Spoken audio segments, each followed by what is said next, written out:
हम लोग पिछले जो वीडियोस में ऑपरेटिंग कॉस्ट शीट के फॉर्मेट के बारे में सीखा गया है और साथ ही साथ हम लोग टोटल किलोमीटर और टोटल पैसेंजर किलोमीटर को कैलकुलेट करने का भी सीखा गया है।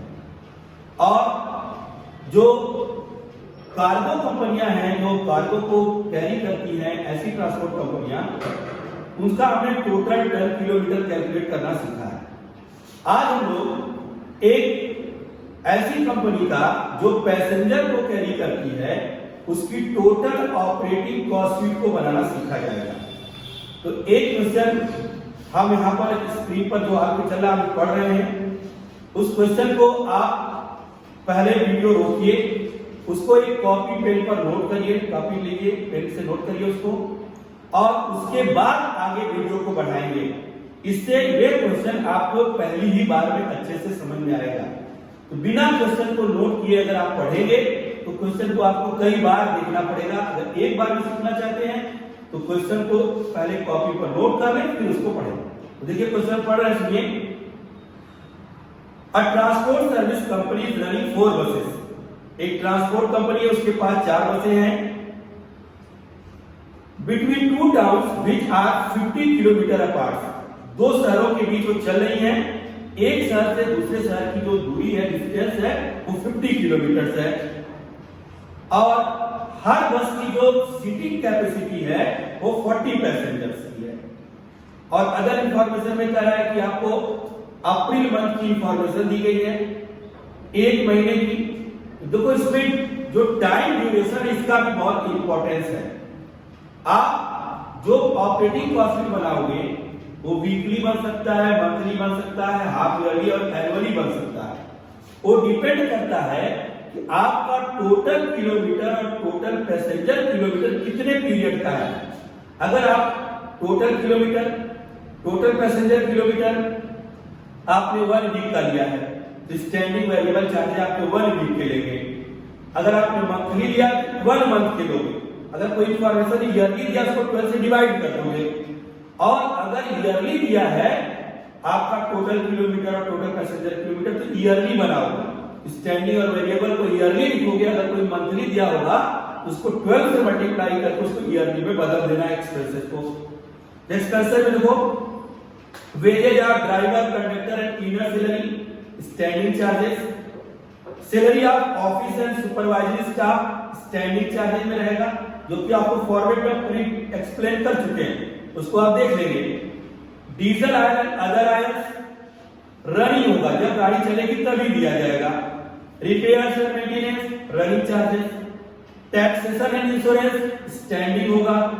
डेप्रिसिएशन कुछ भी नहीं कहा है तो उसको स्टैंडिंग में कर देंगे। इंटरेस्ट स्टैंडिंग होता है। स्टैंडिंग और रनिंग को एक बार भी बता दें। ऐसे एक्सपेंसेस जो हमें फिक्स्ड हैं, हर हाल में देने हैं, चाहे हमारी गाड़ी चले चाहे न चले, स्टैंडिंग चार्जेस कहलाएंगे। और ऐसे एक्सपेंस जो गाड़ी के चलने पर डिपेंड करेंगे उनको हम रनिंग एक्सपेंस कहेंगे।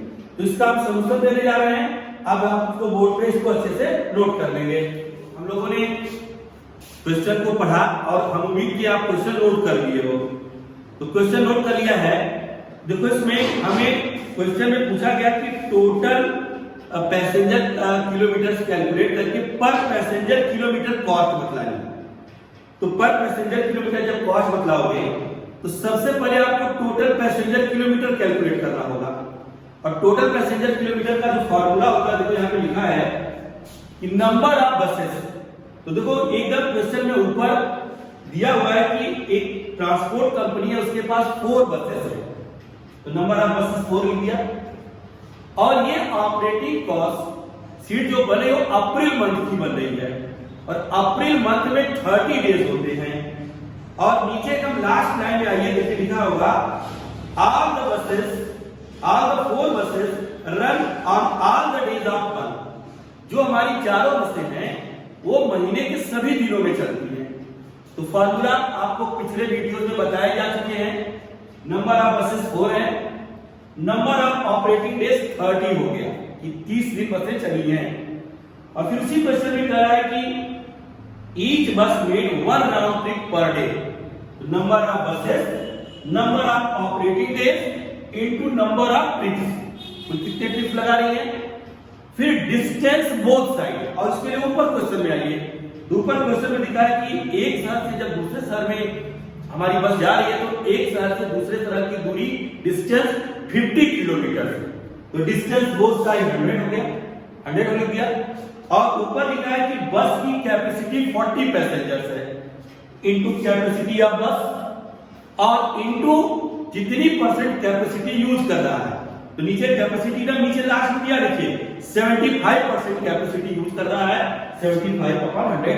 तो हमें टोटल पैसेंजर किलोमीटर मिल गया। एक बार फिर फार्मूला रिपीट करते हैं, number of buses into number of operating days into number of trips per day into distance both side into capacity of बस इनटू कैपेसिटी यूज।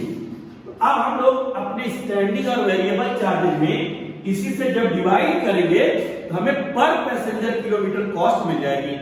आइए कॉस्ट देखिए हम लोग। तो देखो लिखा गया ऑपरेटिंग कॉस्ट हम लोगों ने लिख दिया for the month of April 2011, और जो हमने टोटल पैसेंजर किलोमीटर कैलकुलेट किया है उसको हम लोग ने ऊपर लिख दिया टोटल पैसेंजर किलोमीटर 3,60,000। इसी से हम लोग स्टैंडिंग और वेरिएबल में डिवीजन करेंगे। तो पहला देखो wages of driver conductor and cleaner, ये हमारा स्टैंडिंग चार्जेस है। स्टैंडिंग चार्जेस का मतलब वो चार्जेस जो हमें रेगुलर पेड करते हैं, चाहे बस चले चाहे ना चले, 2400। फिर सेकंड नंबर पर सैलरीज ऑफ ऑफिस स्टाफ, ये भी स्टैंडिंग होगा 1000। और ऐसे स्टूडेंट जो किलोमीटर पर दे देता है, आवर्स पर दे देता है, वो रनिंग चार्जेस होगा। लेकिन अगर सैलरी दी है और नहीं बदला है तो मंथली मानेंगे और उसकी स्टैंडिंग मानेंगे, चाहे हमारी बस चले चाहे ना चले, उनको भी पेड करना ही करना है। फिर डीजल ऑयल, डीजल ऑयल तभी देंगे जब हमारी बसें चलेगी, तो डीजल ऑयल को रनिंग चार्ज में लिख दिया गया है, डीजल डबल ऑयल। फिर उसके बाद है रिपेयर्स एंड मेंटेनेंस। तो रिपेयर्स और मेंटेनेंस भी देखिए हमारा जब गाड़ियां चलेगी तभी देना होगा, तो रिपेयर्स और मेंटेनेंस को भी हम लोग रनिंग चार्ज में लिख दिया गया। फिर नेक्स्ट है टैक्सेशन एंड इंश्योरेंस। तो टैक्सेशन एंड इंश्योरेंस, एक बार जब आप टैक्स एडवांस लेते हैं, इंश्योरेंस कंपनियां इंश्योरेंस एडवांस लेती है, गवर्नमेंट परमिट फीस जो लेती है एडवांस लेती है, तो टैक्सेशन और इंश्योरेंस भी हमारे स्टैंडिंग चार्जेस में आ जाएंगे 1600। फिर उसके बाद डेप्रिसिएशन। तो देखो डेप्रिसिएशन वेरिएबल भी हो सकता है, रनिंग भी हो सकता है, स्टैंडिंग भी हो सकता है। रनिंग कब होगा जब किलोमीटर पे डिपेंड होगा कि किलोमीटर पर कैलकुलेट किया गया, और स्टैंडिंग कब होगा जब वो परसेंटेज में दे या एस्टिमेटेड लाइक ईयर में। इसमें कुछ भी नहीं कहा है, तो ये आप पे डिपेंड करता है, तो उसको स्टैंडिंग भी मान सकते हो और रनिंग भी मान सकते हो। तो हमने यहाँ पर उसको रन स्टैंडिंग मानकर ट्रीट किया है, तो डेप्रिसिएशन हमारा स्टैंडिंग हो गया 2600। फिर नेक्स्ट है इंटरेस्ट एंड अदर चार्ज। तो इंटरेस्ट और अदर चार्जेस हमारा स्टैंडिंग चार्जेस होता है, उसको हमने 2000। अब हम लोगों ने क्या किया कि जितने भी स्टैंडिंग चार्जेस उनको ऐड कर लिया, यहां से ऐड किया 9600 और इसको डिवाइड किया 3,60,000 से, तो 0.02 अपॉन 3,60,000 किया। उसके बाद हमने रनिंग चार्जेस को ऐड कर लिया, आया 4,800 और इसको डिवाइड किया 3,60,000 डिवाइड कर देंगे, डिवाइड करने पर 0.013 और टोटल ऑपरेटिंग कॉस्ट हमने 9,600 और 4,800 को ऐड किया, आया 14,400 और 0.027 को 0.013 में ऐड किया तो 0.20 आया। इसका मतलब हमारी जो ये बस है अगर एक पैसेंजर को 1 किलोमीटर लेकर जा रही है उसकी कॉस्ट आ रही है 0.040। इस क्वेश्चन को आप लोग नोट कर लें और उसके बाद फिर एक बार प्रैक्टिस करें। जब तक ना आए आप क्वेश्चन को जब एक बार लिख कर प्रैक्टिस करोगे तो एक बार बहुत इजीली आ जाएगा। और अपने फ्रेंड्स से कहिए इस चैनल को ज्यादा से ज्यादा लोगों को सब्सक्राइब करें ताकि हम लोग आने वाले समय में और अच्छे अच्छे वीडियोस देख सकें।